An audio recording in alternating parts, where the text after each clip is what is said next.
Greetings, fellow detectives. Wizard Kitten 774 here, bringing you the next video in our walkthrough for Nancy Drew Ghost Dogs of Moon Lake. We just met Emily Griffin and Jeff Akers, and now we are going to go take some pictures for Red in the Forest. So, Nancy already marked, since we walked through the forest once before, some places where some of the birds can be found.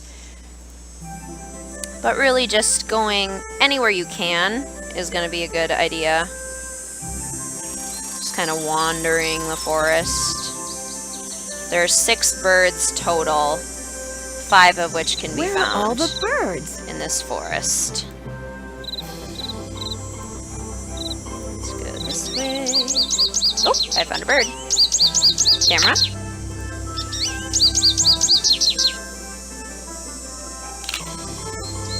Yeah, we got one. We got a picture of one of the birds. Sweet. So there's one. Tweet, tweet! Tweet, tweet! Yeah, that's not gonna help, Nancy. Stone pillar.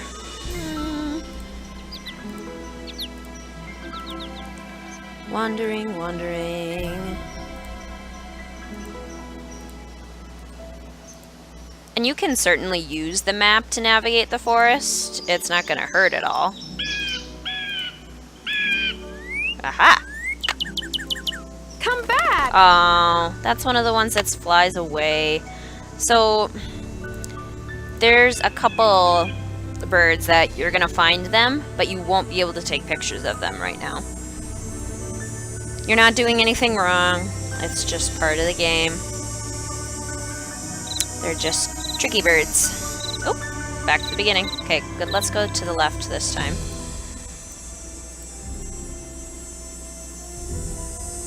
Where'd it go? Aha! Blue jay. Yeah, we got the blue jay. And you can listen to the bird calls too, but it's not gonna help you find the birds at all. No birds here. On the tape that Red gave us. It just lets you listen to their calls. Ooh, Robin. Picture of Robin. Yeah! 3 birds down. Okay. So now there should be 2 more birds that we can find in this forest. Let's go this way. I'll go to the right. Nope, let's go straight. Okay. So now, orange bird. Do we get a picture of the orange bird? Is the orange bird the robin? Yellow bird, red bird, blue bird, yellow bird, orange bird. Let's see. Okay, so we made it to the cemetery. There's no birds in the cemetery. Birds prefer trees. Ooh, bird. Darn, it flew away. Darn, it flew away.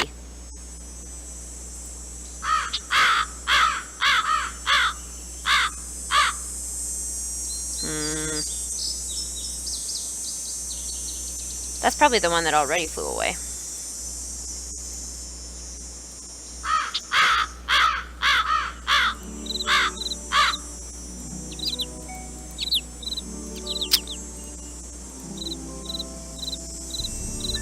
There has to be more. Wait, did we go that way? Nah, we did. Okay, back this way. Just clicking around, trying to find birds.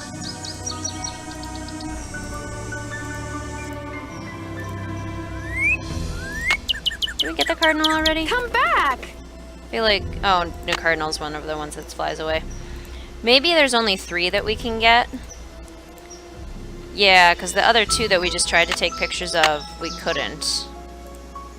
The other 2 that we found. And once you can take a picture of them, they don't appear anymore. So maybe. Oh. There we go. Nope. That way. So that might be all the birds we can get now. Oh my goodness. Okay. Maze.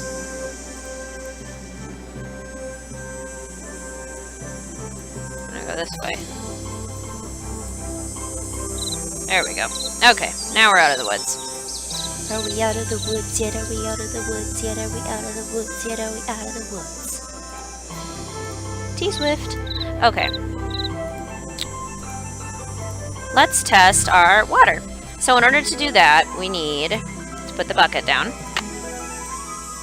And we need to prime the pump, which means we need to pour water in the top here so that it will actually be able to pull water up from the ground.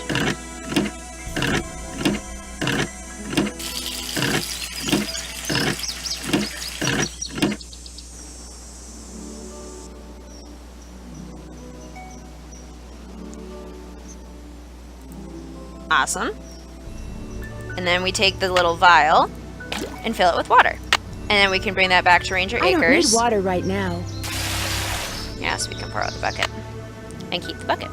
Sweet. So now we have water that we can get tested. So let's bring that to Ranger Akers.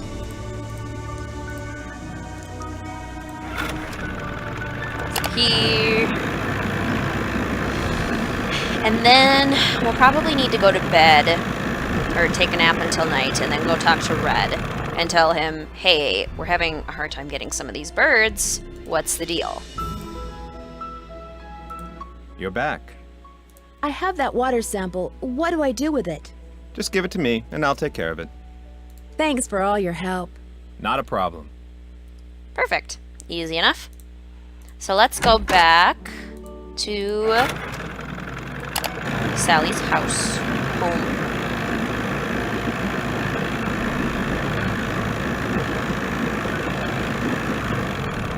Kind of agree with Red. A canoe or a kayak would be really nice on that little lake rather than the little motorboat. But gotta do what you gotta do. Let's see. We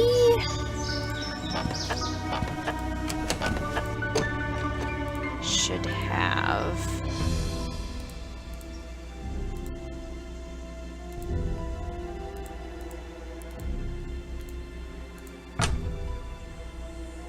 I feel like I'm missing something. Like I'm forgetting something. What am I forgetting? We haven't looked at this yet. This will be important later. Leaves that appear on a fresh spring tree make my birth different from the other three. When swans drift by on shimmering blue, I'm the one who plays in the summer dew. When autumn's call brings out the deer, it is I who howls on mornings clear. And when winter comes and birds take flight, look to me to sleep through the long gray night. That would be a poem about all of Mickey's dogs. Very nice, isn't it? Alright. Let's see. So we were gonna go to bed, and we were gonna go talk to Red in the morning. I mean at night. Not in the morning. Because he's a night owl. And a bird watcher, so that's why he's a night owl. Ha ha ha. Ooh, howls! Scary! I love that. I love that there's like little random howls at night. That's so cool. You find all the birds? I found some birds, but no matter how quiet I am, I've been scaring other birds away before I can take their picture.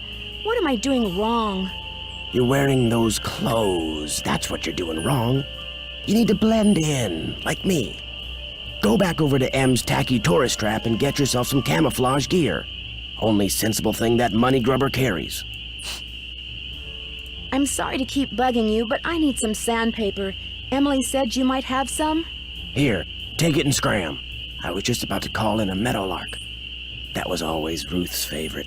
Was Ruth your wife? Good heavens, no. My wife had no patience for birding. Ruth was my dog. Border collie. She'd hear a meadowlark, and by golly, her ears would perk, and she'd cock her head, and she'd just come as close to smiling as ever a dog could. Was she the only dog you ever had? Yep. Wouldn't be worth the hassle anymore. Especially now that I'm retired and spend so much time at Moon Lake. The place is surrounded by park land, and Ranger Akers just loves enforcing the leash laws. There it is again. Take your sandpaper and go sand something, okay? I will. I will go sand something. Especially now.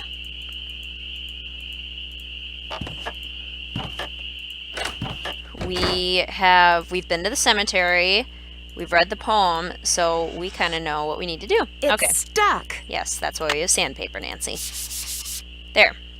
Okay. So the deal is, these little dog statues control what pops up. Getting leggy. There we go.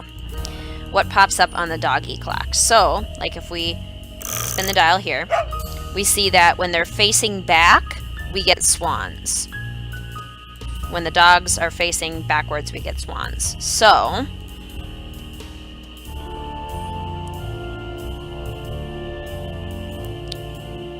just looking at my notes quick. So if we go over to the poem here, we see that swans line up with summer. And which one of the dogs was born in summer? That would be Xander, because we wrote down his birthday and it was August 16th. So Xander needs to stay facing back.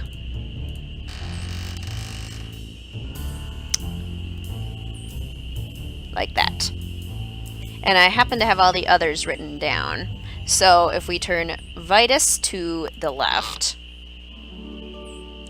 and if we turn Iggy to the front, and if we turn Lucy to the right, it opens up that door. Pretty cool.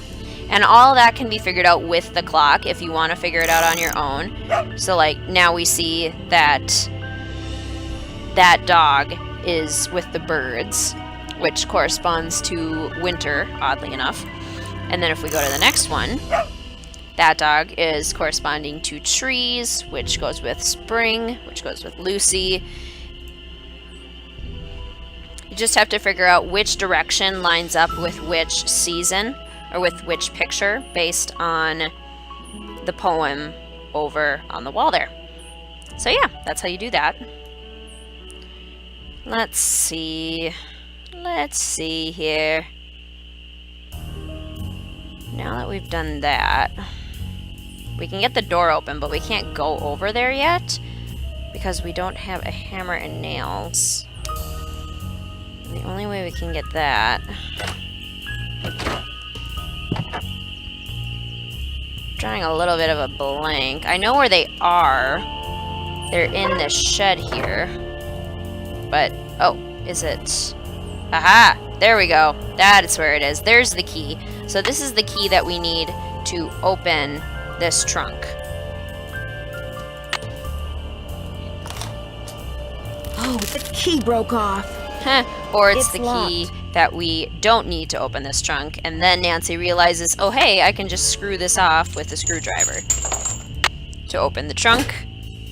And if we look inside, we get a hammer and nails. And also a mask that looks like Ghostbusters. Okay, so now we have all that. So now that we have floorboards and hammer and nails, we can fix the rotten floorboards in the house. If we look down here. Floorboards. Those are really rotten. That's pretty horrible. And Nancy's patch job is also pretty horrible. And hammer and nails. There, now it's fixed. Rotten floorboards, watch your step. And now that we've opened the clock, ooh, good thing we have a flashlight. Secret passageway. What can we find? A picture. We can put our flashlight away since it's lit here. What do we got? Squeak, squeak. Okay, so that squeaking is deer mice, and remember Ranger Akers told us to be careful, so let's use our gloves and our mask. Coppers... Chic died? Black Tuesday, 14 Saint. So these are all passwords. Next one is pinched. So that is going to It be... could be mice making that sound. It is mice making that sound. So pinched is what's going to be the passcode for getting this safe open. We don't know that date yet. So that is something we'll have to figure out. This looks like it might open somehow. And then we have another door here. What do we got? William Akers? I wonder if he's related to Jeff Akers. The truth about Mickey Malone as told by his most trusted employee, William Akers. Mr. Malone has never spent a night in jail, and he never will, said William Akers. And you know why? Because he's just an ordinary Joe trying to run an ordinary business. He said this with such conviction that for a moment this reporter honestly thought Akers was talking about somebody other than Mickey Malone, the notorious gangster. But I was Malone's getaway home at Moon Lake, having bushwhacked through the thick brush from the east side of the lake to avoid detection and probable eviction by his bodyguards. And I was talking to the man who, according to the police, is the only person Malone trusts. I ought to know. I see him every day, Akers went on. He doesn't deserve all the grief you newspaper hacks give him. He's a rich man because his laundromats are fine establishments and people like to wash their clothes there. All this talk about him being a bootlegger is just plain hogwash. When I asked if I could talk to Malone, Akers said Malone was out walking. Like I said, he's an ordinary guy who likes to do ordinary things. When I asked if I could wait for him, he said, "What for? Anything you want to know about Mickey Malone, I can tell you. I've worked for him for 15 years. When I said all I wanted was the truth, he said, then you're in luck, because that's what I just told you. And now I suggest you leave. Mickey's a swell guy, but he's got these 4 big dogs, see? And sometimes they don't mind so good." I took the hint and left, but as I struggled through the brush to get back to my car, I realized something. Akers hadn't told me the truth about what Mickey Malone did. I knew that, but he had told me an important truth when it came to what Mickey Malone was. Someone who had at least one extremely loyal employee. I ask you, good citizens of Philadelphia, how many so-called legitimate businessmen can say the same thing? Tomorrow, reflections on Houdini. So, Houdini was central to the plot of Nancy Drew the Final Scene. Cookie! Interesting. William Akers, eh? Aha! Ooh, that's such a pretty view. I love the stars. So we found out some interesting things about Mr. William Akers. That sounds like someone who could be related to a certain Jeff Akers. We should call Sally and tell her she has a secret passageway, because that's pretty cool.